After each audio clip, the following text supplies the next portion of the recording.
Hi friends, എല്ലാവർക്കും എൻ്റെ പുതിയൊരു വീഡിയോയിലേക്ക് സ്വാഗതം. എല്ലാവരും സുഖമായി സന്തോഷമായി ഉണ്ടായിരിക്കട്ടെ എന്ന് പ്രാർത്ഥിക്കുന്നു.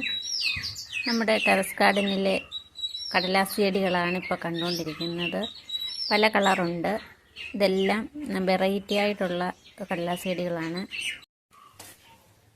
ഈ കടലാസ് ചെടികളൊന്നും ഞാൻ വാങ്ങിച്ചതല്ല, എല്ലാം കമ്പൊടിച്ച് കുത്തി നട്ടതാണ്. എവിടെന്നെങ്കിലുമൊക്കെ കമ്പൊടിച്ചുകൊണ്ട് വന്നിട്ട് കിളിപ്പിച്ചെടുത്തതാണ്.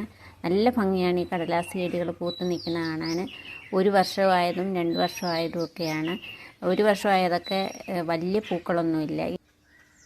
ഇത് ചുമപ്പ് കളറാണ്, പക്ഷേ ഈ വീഡിയോയിൽ വലിയ കളറായിട്ടൊന്നും തോന്നുന്നില്ല. പക്ഷേ ഇത് നമ്മളല്ലാതെ നേരിട്ട് കാണുമ്പോൾ നല്ല കളറാണ്. അപ്പോൾ എല്ലാവരും ഇതിൻ്റെ കമ്പുകൾ ഒടിച്ച് നട്ടാൽ തന്നെ നമുക്ക് നമ്മുടെ വീട്ടിൽ ഇഷ്ടം പോലെ കടലാസ് ചെടി പൂക്കൾ ഉണ്ടാക്കാം. ഈ ഡിസംബർ മാസങ്ങളിലൊക്കെയാണ്, സെപ്റ്റംബർ, ഡിസംബർ, ജനുവരി ഒക്കെ മാസങ്ങളിൽ ഇഷ്ടംപോലെ പൂ പിടിക്കും. ഞാനിവിടെ ഇതുപോലെയുള്ള ചെറിയ കവറുകളിലാണ് ആദ്യം കമ്പ് നട്ട് പിടിപ്പിച്ചെടുത്തത്. അതിൽ പൂവൊക്കെ ആയതിനു ശേഷം ഞാൻ ഇതുപോലെയുള്ള ചട്ടികളിലേക്ക് മാറ്റി നടുകയായിരുന്നു. ഈ കവറിനകത്തിരിക്കുന്നതിന് ഇനി എനിക്ക് ചട്ടിയിലേക്ക് മാറ്റി നടണം. ഇപ്പം പൂ പിടിച്ച് നിൽക്കുന്നതുകൊണ്ടാണ് മാറ്റി നടാത്തത്. നമുക്ക് ഇതുപോലെയൊക്കെയുള്ള ചെടികൾ കാശ് കൊടുത്ത് തന്നെ മേടിക്കാതെ നമ്മുടെ വീട്ടിൽ തന്നെ പിടിപ്പിച്ചെടുക്കാവുന്നതാണ്.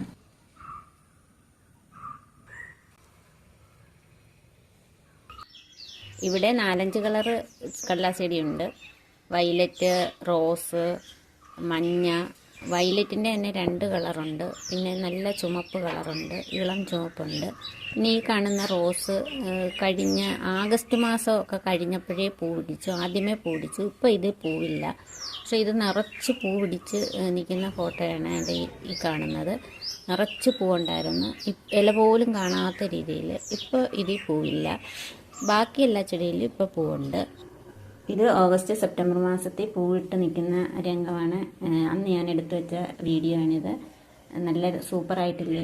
ഇതിപ്പോൾ എടുത്തതാണ്. ഇപ്പോൾ ഇതിൽ പൂവില്ല. ഇപ്പോൾ ഈ വെയിലായിട്ട് ഇതിനകത്ത് പൂവില്ല. എന്നിട്ട് ഞാൻ പ്രൂൺ ചെയ്ത് നിർത്തിയിരിക്കുകയാണ്. പൂ പിടിക്കുന്നേ പിടിക്കട്ടെ എന്ന് കരുതി. ഇത് നമ്മുടെ ഉണ്ടമുളക്. ഒരു തവണയായിട്ട് പൂക്കുന്നു. 6-7 പച്ചമുളക് പിടിക്കും. അത് പഴുത്ത് വരുമ്പോൾ ഞാനത് പറിച്ചെടുക്കും. നല്ല കളറാകുമ്പോഴേ പറിച്ചെടുക്കത്തുള്ളൂ. ഞാനിത് ഓമനയായിട്ടാണ് വളർത്തുന്നത്. അത് പറിച്ചെടുത്ത് കഴിയുമ്പം മറ്റ് കായ്കൾ പഴുത്ത് വരും. അങ്ങനെ ഇടതടവില്ലാതെ ഇതിനകത്ത് പിടിച്ചുകൊണ്ടേയിരിക്കുകയാണ്. ഇപ്പം നിറച്ച് ഇതിനകത്ത് പൂവുണ്ട്. ഇത് എൻ്റെ പാവയ്ക്ക ചെടിയാണ്. പാവയ്ക്കയും വെണ്ടയും വഴുതനയും എല്ലാം കായുണ്ട്. ഇത് വെള്ളരി പിടിച്ചു വരുന്നു. ഇതെൻ്റെ പേരയ്ക്ക, 4-5 പേരയ്ക്ക അതിനകത്ത് ഉണ്ട്. ഇതിപ്പോൾ വിളഞ്ഞു വരുന്നു. ഇതിന് ഒരു കവറിട്ട് കൊടുക്കണം. കവറിട്ട് കൊടുത്തില്ലെങ്കിൽ കിളികൾ വന്നാലും കഴിച്ചിട്ട് പോകും. പക്ഷേ അത് ഇത്തിരീച്ചേ കഴിക്കത്തുള്ളൂ. അതാണ് വിഷമം. ഇത്തിരീച്ച കഴിച്ച് വെച്ച് പൊഴിച്ച് കളഞ്ഞിട്ട് അങ്ങ് പോകും. മുഴുവനും കഴിച്ചിരുന്നേതെങ്കിൽ നമുക്ക് വിഷമം വരത്തില്ല. ഇത് കുറച്ച് കഴിച്ചിട്ട് അത് കളഞ്ഞിട്ട് അങ്ങ് പോകും. അതുകൊണ്ട് ഞാൻ കവറിട്ട് വെക്കുക. ഒരു പരീക്ഷണം എന്നോണം ഒരു ഉരുളൻകിഴങ്ങ് കിളിർത്തത് ഞാൻ ഈ ചെടിച്ചട്ടി നട്ടുകൊടുത്തു. നന്നായി കിളിർത്ത് വരുന്നുണ്ട്. എൻ്റെ ഒരു തക്കാളി ചെടിയാണ്. അതിലും പൂക്കളൊക്കെ വന്ന് കായ്കളായിട്ടുണ്ട്. അപ്പം നമുക്ക് ഇന്ന് ഇത് ഉണ്ടമുളകിൻ്റെ ചെറിയ ടൈപ്പ് ഉണ്ടമുളകാണിത്. മാലിമുളക് എന്ന് പറയും. അത് പറിച്ചെടുക്കാം. അത് 2 എണ്ണേ ഉണ്ടായിട്ടുള്ളൂ. ഇത് എൻ്റെ നാരകം. ഇത് സീഡ്ലെസ് നാരകമാണെന്നാണ് തോന്നുന്നത്. ഇതിനകത്ത് ഇപ്രാവശ്യമാണ് കായ് പിടിക്കുന്നത്. ഇപ്പോൾ 1 വർഷമായിട്ടേ ഉള്ളൂ കൊണ്ടുവന്ന് വെച്ചിട്ട്. 3-4 കായുണ്ട്. പിന്നെ എൻ്റെ തക്കാളി ചെടികളെല്ലാം പൂത്തിട്ടുണ്ട്. അപ്പോൾ ഈ പൂക്കൾ കായ്കളായിട്ട് വരണമെന്നുണ്ടെങ്കിൽ ഒന്ന് കുലുക്കി കൊടുക്കണം. അപ്പോൾ പരാഗണം നടക്കും. അങ്ങനെയാണ് തക്കാളി ചെടിയിൽ കായ്കൾ ഉണ്ടാകുന്നത്. ഇല്ലെങ്കിൽ പൂക്കൾ കരിഞ്ഞങ്ങ് പോകത്തതേ ഉള്ളൂ. ഇത് വഴുതന ചെടിയിൽ കറുപ്പ് വീണിട്ടുണ്ട്. ഇത് ഈച്ച കുത്തിയതാണ്. ഇത് കൊള്ളത്തില്ല. പിന്നെ ഇത് കുഴപ്പമില്ല. അപ്പം പിന്നെ നമ്മുടെ ഉണ്ടമുളകെല്ലാം പറിച്ചെടുക്കണം.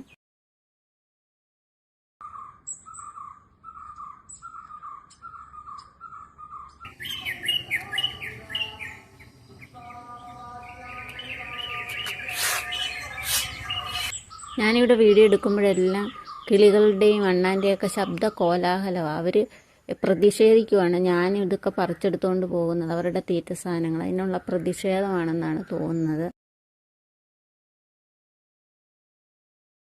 ഇതെൻ്റെ ഒരു ഫ്രിഡ്ജ് ബോക്സാണ്. ഫ്രിഡ്ജ് ബോക്സ് നിറച്ച് ഞാൻ കരിയിലയും വാഴച്ചപ്പും അങ്ങനെയൊക്കെയുള്ള പല പല പച്ചക്കറി വേസ്റ്റുകളും എല്ലാം ഞാൻ നിറച്ച് വെച്ചിരിക്കുകയാണ്. ഇത് ഒരു 2 ആഴ്ചയോളമായി ഇത് നിറച്ച് കൊടുത്തിട്ട്. ഇപ്പോൾ ചെറുതായിട്ടൊന്ന് താന്നിട്ടുണ്ട്. അപ്പോൾ ഇതിലേക്ക് നമുക്ക് പോട്ടി മിശ്രിതം ഇട്ട് കൊടുക്കാം. പോട്ടി മിശ്രിതം ഇട്ട് കൊടുത്തതിന് ശേഷം കുറച്ച് തൈകൾ ഞാൻ ഇതിനകത്ത് നട്ടു കൊടുക്കാൻ പോവുകയാണ്. ഞാൻ കുറച്ച് വിത്തുകൾ പാകിയിട്ടിട്ടുണ്ട്. അപ്പോൾ അതൊക്കെ കിളിച്ച് വന്നിട്ടുണ്ട്. അത് ഇതിനകത്ത് നട്ടു കൊടുക്കാൻ വേണ്ടിയിട്ടാണ്. അപ്പോൾ ഇത് നട്ടു കൊടുത്ത് കുറച്ച് ദിവസം കഴിയുമ്പോഴത്തേന് ഈ അടിയിൽ കിടക്കുന്ന കരിയിലയെല്ലാം നല്ലതുപോലെ കമ്പോസ്റ്റായി നമ്മുടെ ഈ നട്ടു കൊടുക്കുന്ന തൈകൾക്ക് നല്ലൊരു വളമായിട്ട് മാറും. അപ്പോൾ നല്ലതുപോലെ വളർന്നു വരും. പിന്നെ ഒരു 2-3 ആഴ്ച കഴിയുമ്പം നമുക്ക് വളപ്രയോഗം നടത്തിയാൽ മതി. അപ്പോൾ അതിനായിട്ട് ഞാൻ കുറച്ച് പോട്ടി മിശ്രിതം, എല്ലുപൊടി, വേപ്പും പിണ്ണാക്ക്, കോഴിവളം, മണ്ണ്, ഇത്രയും ഞാൻ ഇട്ടിട്ടുള്ളൂ. ഇപ്രാവശ്യം ചാണകം കിട്ടിയിട്ടില്ല. ഇത് കുറച്ച് വിത്തുകൾ ഞാൻ ഒരാഴ്ചയായിട്ട് പാകി കൊടുത്തിട്ടുണ്ടായിരുന്നു. ഒരാഴ്ച കൂടുതലായി. ആദ്യം മുളച്ചത് പയർ വിത്താണ്. അപ്പം വെറൈറ്റി ആയിട്ടുള്ള പല ഇനങ്ങളാണ് ഞാൻ വിതച്ചു കൊടുത്തത്. അതിലാദ്യം കിളിച്ചത് പയറാണ്. പിന്നെ വേറെ എന്തോ 2 തൈകൾ കിളിച്ച് വന്നു. അത് ഞാൻ മാറ്റി നട്ടു. അതെല്ലാം ഞാൻ ഈ രീതിയിലാണ് മാറ്റി നട്ടിരിക്കുന്നത്. അപ്പം നിങ്ങൾ വിചാരിക്കും ഇങ്ങനെ നട്ട് കഴിഞ്ഞാൽ ഇത് പിടിക്കുമോ ഇല്ലയോ എന്ന്. അപ്പം ഞാൻ പിടിച്ചേക്കുന്ന വീഡിയോയും ഞാൻ കാണിച്ചു തരാം. ഇപ്പോൾ ഞാനിത് പറിച്ച് നടേക്കുന്നത് ചോളമാണ്. ചോളം, മത്തന്, പയറ്, പിന്നെ ചുരക്കയാണെന്ന് തോന്നുന്നു. അത് പിന്നെ വെള്ളരിയുണ്ട്, കുക്കുംബറുണ്ട്, സലാഡ് കുക്കുംബർ, അതെല്ലാം ഞാൻ നട്ടിട്ടുണ്ട്. ഇതെല്ലാം ഞാൻ ഇതുപോലെയാണ് പറിച്ച് നട്ടേക്കുന്നത്. ഇതിനകത്ത് ഇനിയും എന്തൊക്കെയോ വിത്തുകളുണ്ട്. അതുകൊണ്ടാണ് ഞാൻ മണ്ണെടുക്കാതെ ഇങ്ങനെ നട്ടു കൊടുക്കുന്നത്.